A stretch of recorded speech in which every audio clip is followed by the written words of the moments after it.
I was sitting on my couch one day, Jay, and I was watching TV. I had a bottle of water, and I realized at that moment something struck me. I don't know what it was. I had been thinking about something along these same lines, and I realized it all of a sudden that I looked around my house and I tried to find something in my house that I had actually produced.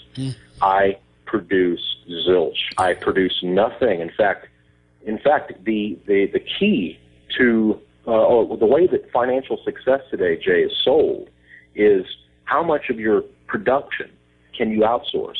I mean, I have people entertain me on TV. I pay for Hulu. I pay for Netflix.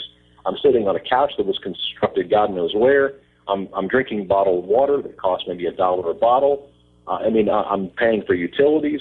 I outsource everything. Right. And then what's funny is, Jay, is that then I ask myself, why am I so broke? How come I can't get ahead?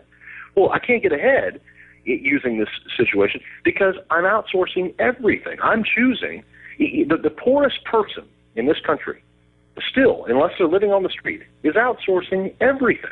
We live like kings today. And so, and we don't realize, a lot of us are oblivious to the fact that we're living like kings. We're totally oblivious.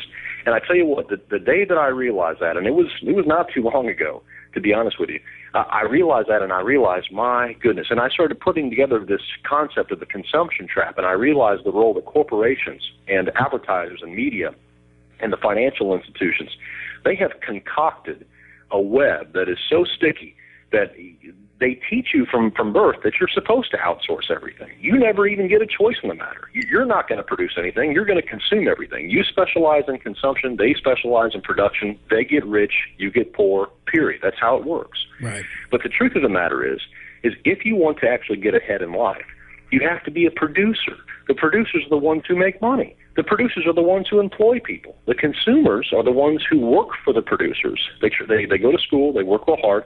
They try to get a job at one of the producers, and then they take all the money they get and they give it to other producers. It's an astounding economy we live in. But those who wake up to this understand that, wow, if I do want to get ahead, I have to find out what am I producing. And the way to begin this, Jay, is to begin looking around your house and saying, what am I currently consuming that I might be able to produce? Maybe I can cut some fat, first of all, but then second of all, what can I actually produce? And then after that, maybe even think, can I mass produce this? Or, take on some sort of multiple streams of income. But either way, we're in a very strong period of economic madness right now. The consumption trap is just a perfect example of it. Yeah. I think that we really should, I don't think we can underscore this enough, because what you're talking about there toward the end of that last piece is different, various levels of understanding and various levels of, I guess, solving the problem. I mean, what fascinated me about this discussion was the idea that as a society, like you said, we tend to default.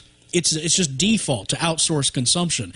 And in some cases, not all, but some, there are ways to stop outsourcing some of our needs, like, food production, childcare, household management, where we could find ways to get off of that exhausting treadmill that so many people find themselves on to pay for it. That's sort of level one. That's sort of where you find ways to cut the fat and find ways to maybe make your life a little bit easier by meeting some of your own needs instead of working your butt off to pay for outsourcing all of it. But then you start going to those other levels where maybe I can turn this into a business. Maybe I can turn it into an empire, some way that I can produce rather than consume. So true, and that's the insanity. In fact, I have a friend I talk about in this recent free report we have on our website. And basically, this guy that I know, he is working a job that he hates. He's been working this job for some time. He told me the other day he wakes up in the morning and he has to say positive things to himself in order to get out of bed. He's so desperate to get out of what he's in. But when I asked him about his consumption, and of course, he's got a new car. He has a big mortgage. He has his kids in private school. I mean, he has outsourced everything. I mean, He has a huge cable bill. And so what's so funny is that we have to go hop on the treadmill and run the rat race to pay for this consumption trap. And you really make a great point when you bring that up. I mean, that really does highlight what I'm talking about. People can get off of this rat race. They can get off of life's treadmill. They just have to start becoming a producer and not just a consumer only.